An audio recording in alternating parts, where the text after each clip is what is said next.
Let's talk about CDs or certificates of deposits. So those are deposits that you make with a bank, a savings and loan, or a credit union, and they range usually anywhere from about a month to 5 years. So you choose the maturity, let's say a year, and you know in advance what your interest rate's going to be.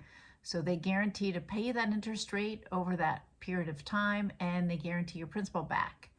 So they are insured by the FDIC in the case of a savings and loan or a bank, and they're insured by the National Credit Union Administration in the case of a credit union.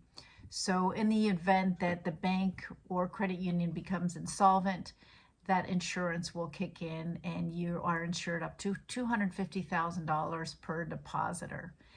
Now, if you go through a wealth management firm, for example, like a Merrill Lynch, a Wells Fargo, a Morgan Stanley, usually they can farm your money out to a variety of different banks. So if you have $5 million, you can still have your account, let's say at Morgan Stanley, and within that account, you can have CDs at a variety of different banks. So those are called broker CDs.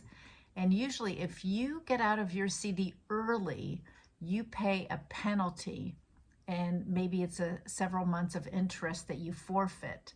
When you go through a wealth management firm, those are called broker CDs, and usually what they do is they put your CD out on the secondary market. So they will market your CD, and in some cases you won't pay any penalty, assuming rates have dropped and your CD is very attractive. But if rates have gone up, obviously nobody's going to want your lower yielding CD, in which case you may only get, let's say, 95 cents on the dollar. So in the case of brokered CDs at a wealth management firm, you don't forfeit interest. They just market your CD on the secondary market, and it may be worth more or less than what you paid for it. But usually those CDs are not considered very liquid, and you should hold them until maturity.